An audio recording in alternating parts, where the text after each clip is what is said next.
Hello, welcome to the Managing Drought in the Southern Plains webinar series.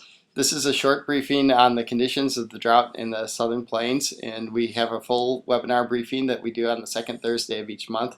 If you want more information on that, please go to our website, southernclimate.org, and you can find out more information. This is brought to you by the Southern Climate Impacts Planning Program, NOAA, National Integrated Drought Information System, and National Drought Mitigation Center.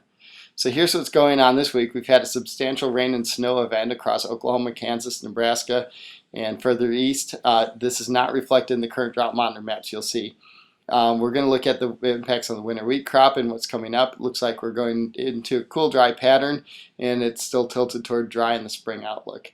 One thing I'd like to mention is the Southern Great Plains Drought Outlook and Assessment Forum. We've done several of these around the region in the last year and a half with NOAA and NIDIS, and there will be another one out in Goodwill on March 7th. We talk about the status of the drought and impacts in the region. If you're interested, you can RSVP to the number there on the screen, or you can contact us at southernclimate.org and we'll be happy to provide information.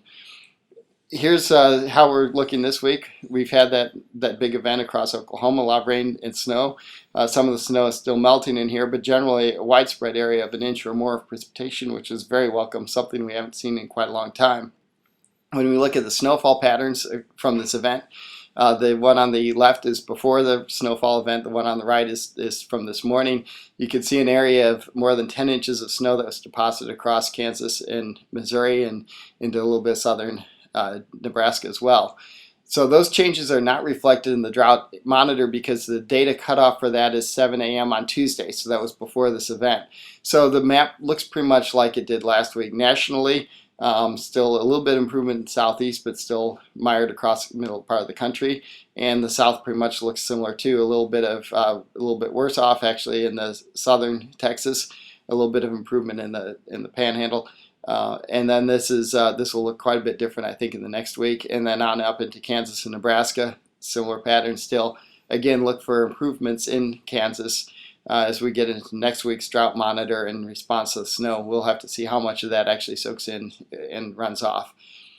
Big impact is the winter wheat area. The winter wheat areas are shown in green. The darker green are the primary areas, and then the hatched area is showing where the drought is right now. And you can see that most of the winter wheat area is in severe drought, and especially the hard red winter wheat from Texas on up into Kansas is all suffering quite a bit from this.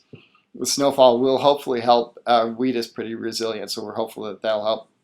The rainfall departure maps, you can see that there is, it's been showing that wet signal in the last week, but as we still look at longer term, we can still see that dry signal across the region, and that's something that we're contending with, but at least we're getting some precipitation now.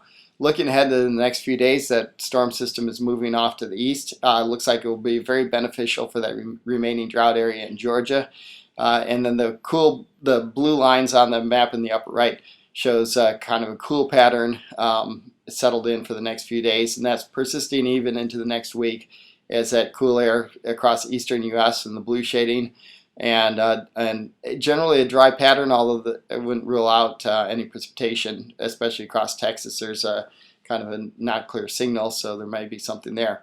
The spring outlook was released just yesterday, and this is for March, April, and May. It shows that, again, warm pattern across most of the country. It shows that dryness still, especially southwest. We're kind of a little bit in that transition zone, which is a bit of an improvement. It's been looking so dry recently, but now it's maybe edging out a little bit, so hopefully we'll get some precipitation in the spring. And the drought outlook reflects that general dry pattern consistent because we have so much impacts that have already happened. We're expecting drought impacts to linger through the spring, but maybe some on the eastern fringe look for some improvement.